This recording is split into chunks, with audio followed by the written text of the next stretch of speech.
Selamat tahun baru buat kita semua, dan tema untuk sepanjang 2025 ini adalah Destined to Reign. Boleh kita baca sama-sama 1, 2, 3. Destined to Reign. Kita buka firman Tuhan di kitab Roma pasal yang kelima, ayatnya yang ke-17. Roma 5 ayat yang ke-17.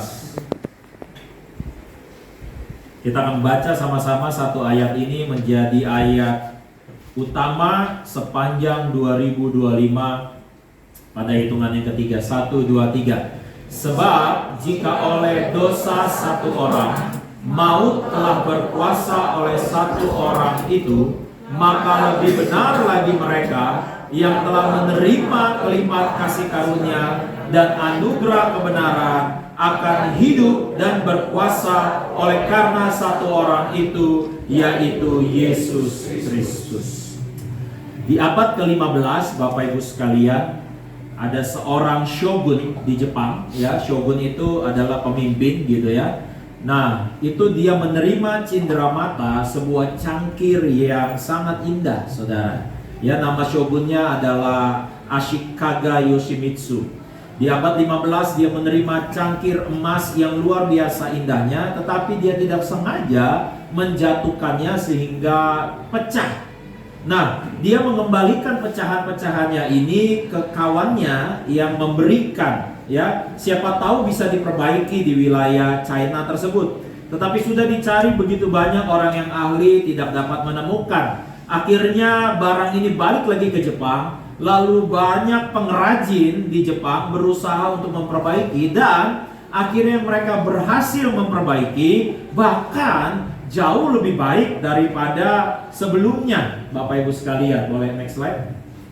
Nah, dinamakan teknik ini adalah kintsugi, ya. Bapak Ibu sekalian, kintsugi adalah teknik memperbaiki barang-barang pecah belah, bahkan jauh lebih baik daripada wujud sebelumnya. Kenapa? Karena dari kata kintsugi. Kintsugi itu artinya kin dan sugi, yaitu dilapis atau digabungkan dengan emas, ya. Bahkan di Jepang ada kejadian-kejadian di mana orang sengaja memecahkan barang, ya, supaya dibuat menjadi kintsugi karena jauh lebih baik dari barang sebelumnya. Nah, Bapak Ibu sekalian, ini juga terjadi di awal penciptaan. Boleh slide-nya balik.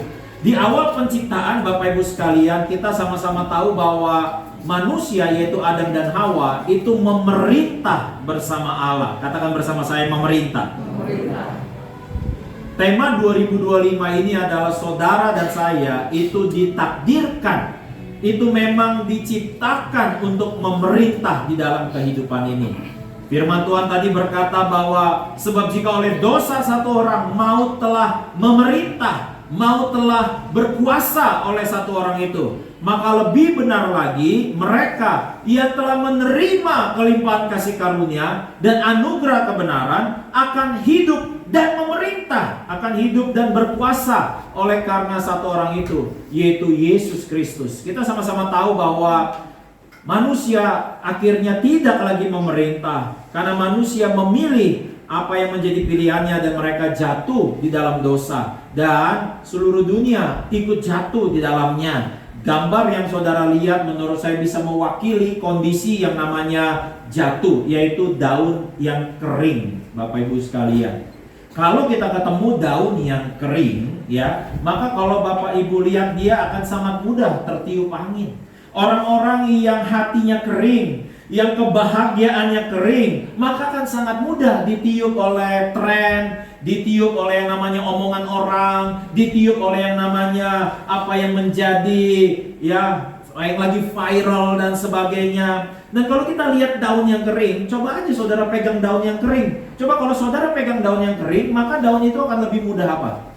Mudah rapuh, saudara, mudah hancur. Ada orang-orang saudara yang hatinya kering, yang jiwanya kering, ya, mudah hancur, mudah rapuh, ya, gampang tersinggung, gampang marah, gampang jatuh dalam kehidupan ini. Karena memang ini adalah kondisi yang saya sebut jatuh di dalam dosa, saudara. Nah, tapi firman Tuhan berkata, saudara, Di Yohanes 16 ayat 33 di dalam Alkitab bahasa Inggris versi NIV atau NIV, I have told you these things so that in me you may have peace.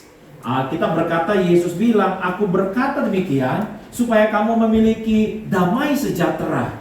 Lalu dikatakan di yang kalimat yang saya garis bawahi merah, in this world you will have trouble. Memang Tuhan udah bilang bahwa di dunia ini saudara pasti akan mengalami masalah.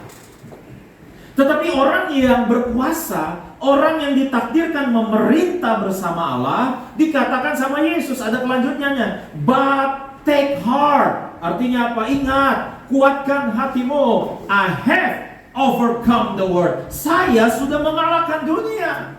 Dan Tuhan mau saudara dan saya ada di dalam posisi, ada di dalam status saudara juga mengalahkan dunia. Nanti saya jelaskan lebih dalam lagi Bapak Ibu sekalian.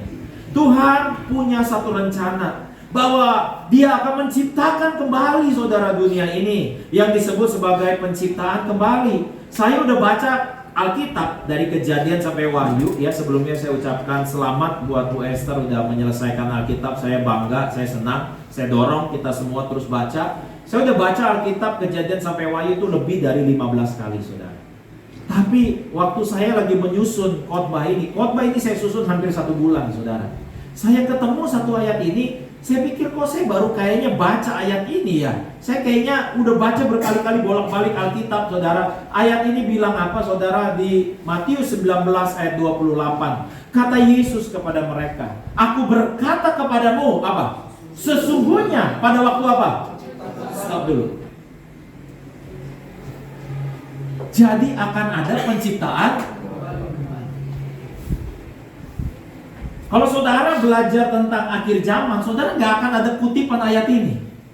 Jadi waktu saya baca ayat ini, Tuhan tuntun saya baca ayat ini, loh, kok kayaknya gue baru pertama nih baca ayat ini. Sesungguhnya pada waktu penciptaan kembali, apabila anak manusia apa? Bersemayam di mana? Di tahta. Kalau tahta itu bicara tentang apa? Bicara tentang istana presiden atau bicara tentang istana raja?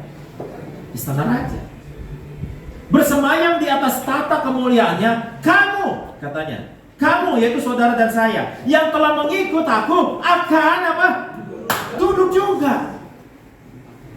Saudara, semua kata di dalam Alkitab itu ada artinya saudara. Duduk, berdiri, bangun. Apa artinya duduk? Alkitab berkata Yesus duduk di sebelah kanan Allah. Duduk itu artinya segala pekerjaannya sudah selesai. Duduk itu berarti istirahat. Kalau saudara istirahat, berarti Tuhan yang bekerja. Kalau saudara yang bekerja, berarti Tuhan. Saudara pilih mana yang lebih baik? Tuhan yang bekerja apa saudara yang bekerja? Saya berharap 2025 ini saudara menikmati pekerjaan Tuhan. Beri tepuk tangan dulu buat Tuhan Yesus. Karena dunia yang sudah jatuh di dalam dosa ini, saya sebut adalah dunia yang berusaha. Tidak salah berusaha. Tapi kalau saudara berusaha di dalam kelelahan, saudara berusaha di dalam dunia yang jatuh, saudara berusaha di dalam kekalahan, maka saudara akan hidup seperti pemazmur katakan, ada orang yang bangun pagi-pagi duduk-duduk sampai jauh malam, lalu makan roti yang diperoleh dengan susah payah. Padahal Tuhan memberikan kepada yang dicintainya pada waktu tidur. Jangan tidur sekarang. Ada orang yang makan roti diperoleh dengan susah payah. Saya udah jelasin ya. Dapetinnya susah, pas dapet payah. Apa maksudnya payah? Gak worth it. Udah capek-capek kerja, udah banting tulang, udah peras keringat. Lah dapatnya cuma segini. Ya. Tapi orang yang dicintai Tuhan katakan lagi tidur pun diberkati. Jadi pas dia bangun dia bilang cuan sisi. Lanjut saudara, ya. Lalu di 2 Timotius 2 ayat 12 kita baca sama-sama 1 2 3. Jika kita bertekun, kita pun akan ikut memerintah dengan siapa? Dengan Dia. Jika kita menyangkal Dia, Dia pun akan menyangkal kita. Di sepanjang 2025 ini saudara, saya akan ngajar, bukan khotbah ya, saya akan ngajar tentang ini. Dan saya sebut ini makanan keras. Ya, makanan keras. Belum tentu semua saudara secara logika nanti bisa menerima apa yang saya sampaikan. Tapi yang saya mau sampaikan kepada kita semua adalah kebenaran Allah. Kebenaran Injil, Roma 5 ayat 17. Bahwa karena dosa satu orang, maut telah berkuasa. Tapi karena satu perbuatan satu orang ini, kasih karunia dan anugerah kebenaran berkuasa. Dan kasih karunia ini mengajak saudara dan saya ikut memerintah bersama dengan Kristus. Efesus 6 ayat 12 katakan apa? Karena perjuangan kita bukanlah melawan darah dan daging, tetapi melawan apa? Siapa pemerintah di sini? Ini nggak masuk pemerintah Indonesia loh saudara. Ini bukan pemerintah Amerika. Tapi Alkitab berkata kita melawan pemerintah-pemerintah, melawan penguasa-penguasa, melawan penghulu-penghulu dunia. Semuanya itu terkait kerajaan. Segala sesuatunya tentang kerajaan. Nah, ini terminologi kondisi kerajaan. Di dalam hidup ini orang-orang yang kalah, yang saya sebut kalah, yang saya sebut seperti daun kering, itu kecanduan, diperbudak, ya, ketagihan, takluk, tunduk. Bahasanya begini, gue sebetulnya mau berhenti, tapi kok nggak bisa. Itu saudara namanya kondisinya takluk. Kalau saudara takluk, itu bukan kondisi demokrasi. Karena demokrasi nggak bisa takluk. Namanya demokrasi, orang boleh menyampaikan pendapat. Makanya demokrasi. Makanya demonstrasi adalah hak semua orang, katanya gitu. Tapi di dalam kerajaan, saudara nggak bisa demonstrasi. Saudara harus tunduk. Saudara harus takluk. Maka kondisi kecanduan, kondisi diperbudak, kondisi ketagihan, kondisi takluk, kondisi tunduk. Mungkin saudara nggak ketagihan narkoba, tapi saudara ketagihan khawatir. Siapa di sini yang ketagihan sama rasa khawatir? Kayaknya kalau gua nggak khawatir, gua nggak hidup. Ada orang yang bilang datang ke saya, kok kayaknya 3 hari ini anteng-anteng aja ya, kayak nggak ada masalah. Nah, ada orang ketagihan masalah. Pernah di saudara ketemu gitu? Atau mungkin saudara pernah ngerasa, kok kayaknya baik-baik aja 3 hari ini, lalu saudara merasa aneh. Saudara, saya mau ingatkan kepada kita semua, saudara percaya nggak percaya, saudara mau terima nggak terima, saudara cuma ada di 2 kerajaan. Entah saudara di dalam kerajaan gelap atau saudara dalam kerajaan Tuhan. Makanya Yesus pergi dari desa ke desa, dari kota ke kota, dia berseru, bertobatlah sebab kerajaan sorga sudah dekat. Makanya dia ngajar doa Bapa kami yang ada di sorga, dikuduskanlah namamu, datanglah kerajaan. Makanya kata gereja itu dalam bahasa Yunani-nya adalah eklesia. Eklesia adalah terminologi kerajaan. Apa artinya eklesia? Dipanggil keluar. Hei, sini, dipanggil keluar. Dan Paulus katakan, saudara dan saya dipanggil keluar dari kerajaan gelap kepada kerajaan terang. Kalau saudara hidup di dalam kerajaan, saudara akan semuanya seperti ini. Alkitab berkata, Pak, berarti kalau kita jadi budaknya Tuhan, namanya sama juga diperbudak dong. Betul. Paulus katakan, engkau hanya menjadi 2 pilihan, mau jadi hamba Kristus atau mau jadi hamba dosa. Hamba itu kata lain dari budak. Semua kondisi ini, saudara mau kecanduan Tuhan atau mau kecanduan setan? Saudara mau kecanduan damai sejahtera atau saudara mau kecanduan ketakutan? Saudara mau kecanduan kesehatan atau kecanduan penyakit? Saudara mau takluk? Saya berdoa semua orang di GB Live engkau disembuhkan dari alergi. Amin. Ada orang yang makan udang, takluk sama udang, bentol-bentol. Makan telur, bentol-bentol. Nah, firman Tuhan berkata pada awalnya manusia memerintah bersama Allah. Tapi gara-gara mereka jatuh dalam dosa, Alkitab berkata maut telah berkuasa oleh satu orang itu. Maut ini apa saudara? Maut ini kematian. Dan ada turunan-turunan yang namanya penyakit, rasa takut, rasa khawatir, dan segala sesuatunya yang saya sebut sebagai tunduk. Ada orang yang tunduk sama masalah, ada orang yang takluk sama masalah, dan mereka diperintah sama kekhawatiran, diperintah sama ketakutan. Saya mau ingatkan kepada kita semua, tidak ada satu orang pun yang bisa berhasil dengan diperintah oleh ketakutan. Tinggal saudara dan saya memilih 2025 ini, mana yang saudara mau pilih. Saya berdoa sesuai firman Tuhan berkata, carilah dahulu kerajaan Allah serta kebenarannya. Sepanjang tahun ini saya mau ngajarin kebenaran kerajaan Allah buat kita semua, saudara. Dan tahukah saudara, bagaimana caranya kita bisa menjadi bagian dalam kerajaan? Saudara pernah gak saudara nonton di TikTok tuh yang dia tuh pakai konten-kontennya tuh satir, menyindir anak-anak orang kaya yang diperankan oleh namanya Bobby Saputra.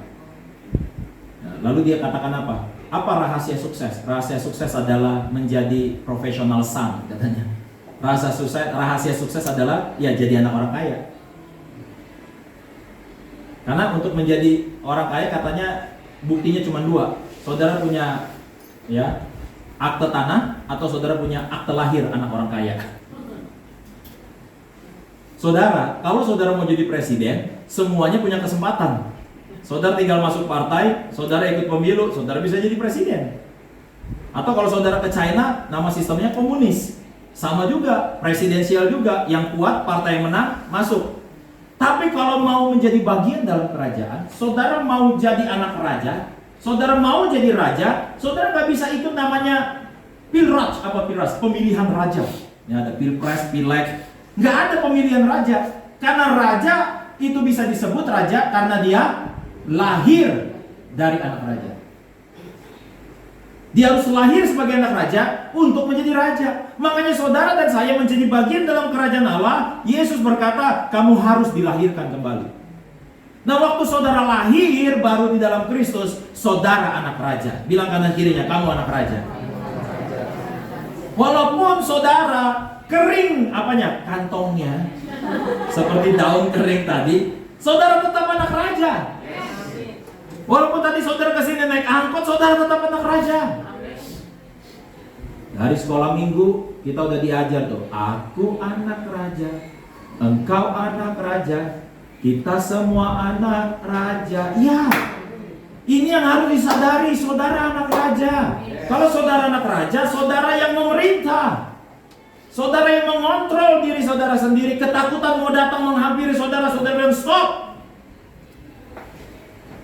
Kegagalan mau menghampiri saudara, saudara bilang stop. Jangan lagi kita bilang saya diserang setan, Pak. Serang balik.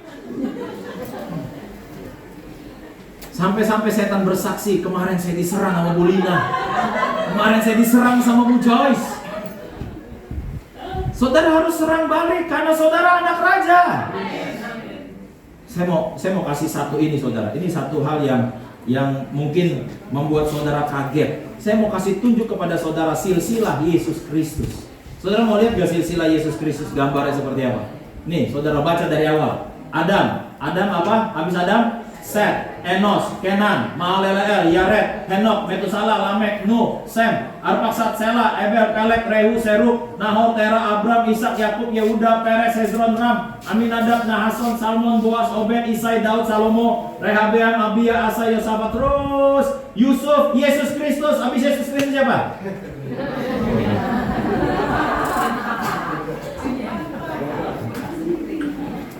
Saudara bisa taruh nama saudara sendiri karena saudara ada di dalam silsilah Yesus Kristus. Beri tepuk tangan dulu buat saudara. Saudara ada loh di dalam silsilah Yesus Kristus. Waktu saya lagi siapin khotbah ini, wah gile juga ya. Saudara tahu nggak? Tuhan tuh nyiapin kepada kita semua tanah perjanjian. Bukan cuma buat Israel. Tuhan juga nyiapin kepada kita tanah perjanjian. Dan dia bilang, ya, kalau saya mau balik ke gambar-gambar sebelumnya, coba ke gambar yang ada tadi, taman-taman. Saudara, Alkitab berkata di Yohanes 14 ayat 6, aku pergi ke sana untuk menyediakan tempat bagimu. Pergi ke sana tuh nyiapin tempat. Kata tempat di dalam bahasa Yunaninya diubah ke bahasa Inggris, itu namanya mansion. Bukan house.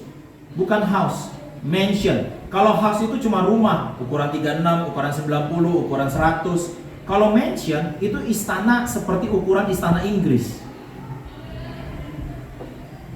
Saudara, kebayang nggak?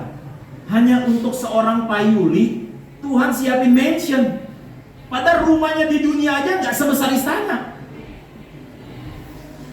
Kenapa? Karena saudara anak raja.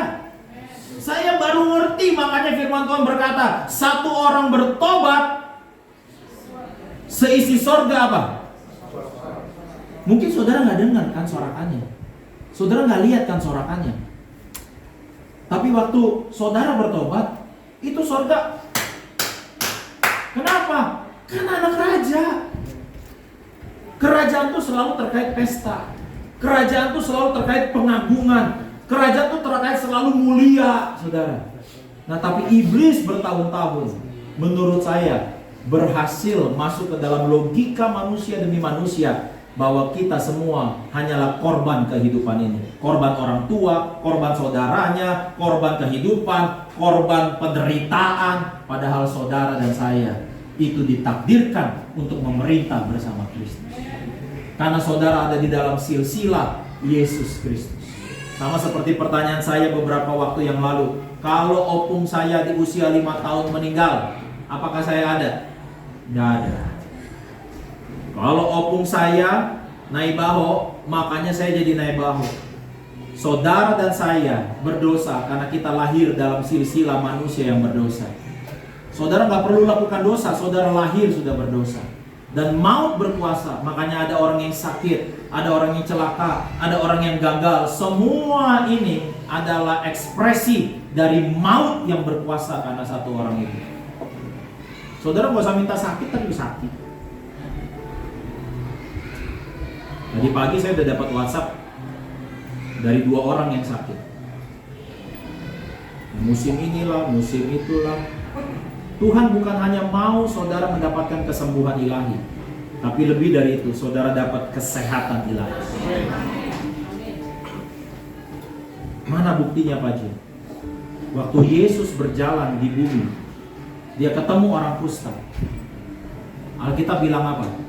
Dia samperin tuh orang kusta. Nggak boleh.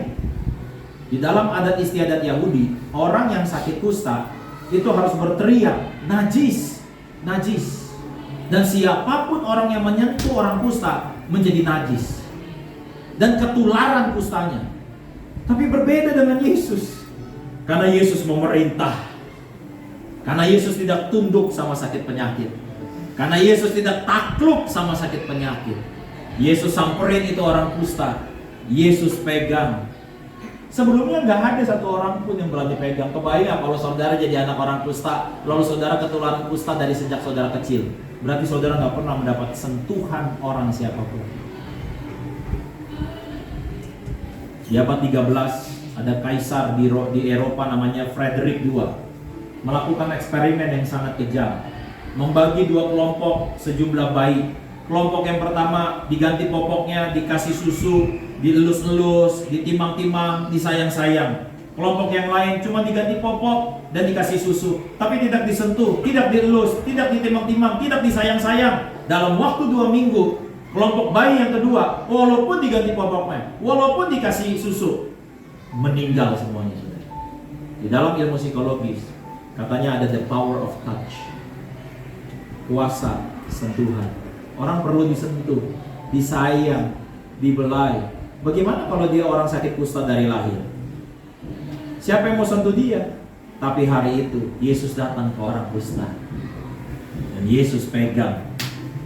Bukannya Yesus yang ketularan kusta, orang yang kusta ketularan kesembuhan Yesus. Orang yang kusta ketularan kesehatan Yesus. Saya berdoa dimanapun saudara berada, saudara menularkan kebaikan Tuhan, saudara menularkan kesehatan, saudara menularkan kesembuhan. Bahkan saudara, Alkitab berkata, yang miskin diberkati, yang lemah dikuatkan. Ini semua situasi orang-orang yang memerintah.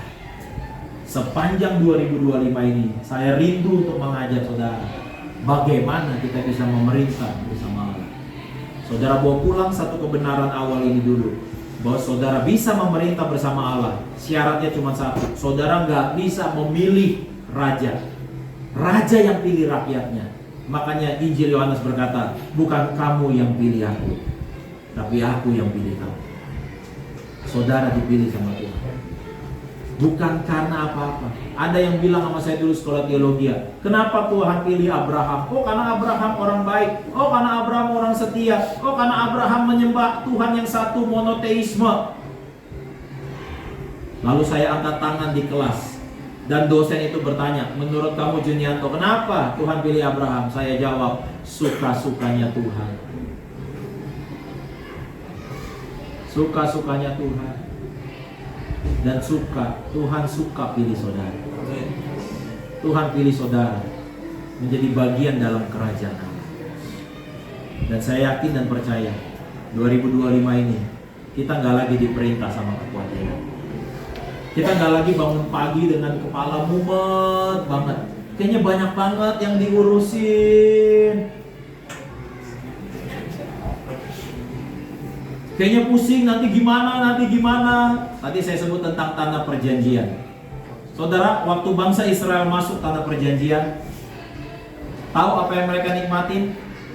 Mereka nikmatin kebun anggur yang tidak pernah mereka tanam. Mereka nikmatin tanah-tanah subur yang tidak pernah mereka usahakan. Mereka di tempat-tempat rumah-rumah yang tidak pernah mereka bangun. Akhirnya saya ingat lagi ayat yang berbeda, yang bilang begini, berkat Tuhanlah yang jadikan kamu kaya, susah payah tidak menambahi.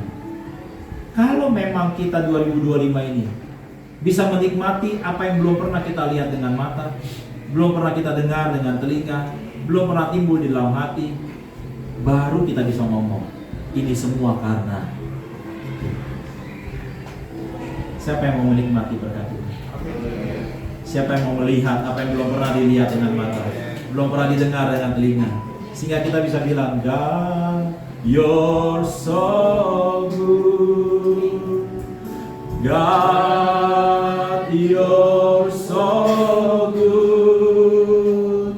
God, you're so good. You're so good to me. Biar musik mainkan pujian ini, saudara dengar baik-baik saya. Tahu nggak? Jangan-jangan. Tapi saya yakin sih ini benar nih. Jangan-jangan, kenapa kita belum menerima berkat kerajaan sampai hari ini? Kenapa kita belum ikut memerintah bersama raja? Kenapa kita belum menikmati kehidupan di mana kita memerintah bersama Allah?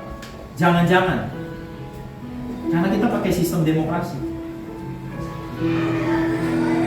Bisa nggak sistem demokrasi dijalankan di dalam kerajaan? Nggak bisa. Bisa nggak aturan voli dipakai dalam pertandingan basket? Bisa. Ini konsepnya kerajaan Allah. Terus kita pakai aturannya demokrasi. Nggak nyambung. Apa tuh aturan demokrasi? Aturan demokrasi itu voting. Aturan demokrasi itu suara mayoritas itu yang benar. Padahal bisa jadi yang benar yang minoritas. Saudara lihat yang mayoritas, oh begini ya, oh gue ikut cara itu deh, pasti gue diberkati Tuhan. Enggak, udah diikutin enggak, udah ikut seminarnya kecewa. Oh, kalau di demokrasi itu milih, ada loh orang Kristen, bahkan untuk urusan jodoh aja pakai aturan apa tuh? Aturan omping paling gambreng. Kalau itu jodohku, itu kancing lah, coba buka lembar Alkitab lah, ayat yang muncul itu mungkin untuk aku. Makanya saudara nggak nikmati hidup dalam kerajaan. Karena jangan-jangan hidup saudara nggak sesuai dengan hukum kerajaan. Makanya Yesus berkata, jika kamu berdoa, percayalah bahwa kamu sudah menerimanya, maka kamu akan terima. Nah, kita mikirnya apa? Terima dulu dong. Kita pengennya pakai aturan apa? Buktinya mana dulu, baru gua percaya. Tapi aturan kerajaan Percaya dulu, baru kamu melihat. Makanya Yesus berkata, berbahagialah mereka yang percaya walaupun tidak melihat. Oh, berarti alamnya kerajaan sorga itu nggak bisa berdasarkan apa yang kita lihat. Bukan berarti kita nggak masuk akal, bukan berarti kita nggak pakai logika. Tapi saya nggak tahu apa yang saudara lihat sepanjang 2025, yang saudara lihat di TikTok, yang saudara lihat di Instagram, yang saudara lihat di keadaan saudara. Tapi saya yakin dan percaya kalau saya berjalan bersama Raja di atas segala raja. Haleluya. Saya berkata, saudara sehat sepanjang 2025. Saya berkata, hidup saudara diberkati sepanjang 2025. Kenapa saya berkata? Karena ternyata raja itu kalau mau ngapain cuma tinggal ngomong. Karena raja nggak perlu bawa omongannya ke gedung DPR untuk disahkan. Karena di dalam kerajaan apapun yang raja ngomong jadi undang-undang. Baru saya ingat. Makanya di kitab Yesaya 55 dikatakan apa? Setiap firman yang keluar dari mulut Allah tidak akan kembali dengan sia-sia. Maka firman ini akan terus bekerja sampai berhasil. Karena ini perintah raja. Saya berkata rumah tangga saudara diberkati. Saya ucapkan bisnis saudara diberkati. Karir anak-anak saudara diberkati. Saudara akan melihat kebaikan demi kebaikan Tuhan. Yang bekerja saya ucapkan saudara dapat promosi 2025 ini. Saya ucapkan jantung saudara sehat, ginjal saudara sehat, paru-paru saudara sehat, dari ujung rambut sampai ujung kaki saudara sehat. Akan ada pintu-pintu yang terbuka buat saudara. Selama ini pintu-pintu yang tertutup di dalam nama Yesus dibukakan buat saudara. Dan raja ini rela mati di atas kayu salib buat saudara. Bangkit pada hari yang ketiga, naik ke sorga, duduk. Kenapa duduk? Karena di kayu salib dia bilang, sudah selesai. Mau ngapain lagi? Udah selesai. Saya nggak perlu ngapa-ngapain lagi. Makanya saya duduk. Duduk apa? Nikmatin pekerjaan saya yang sudah selesai. Dan Tuhan mengajak saudara tadi di firman. Tuhan mengajak saudara, yuk duduk bareng. Sehingga saudara dan saya bisa menikmati kasih karunia yang berlimpah. Mari kita bangkit berdiri, kita nyanyi ini. God, you're so good. Oh.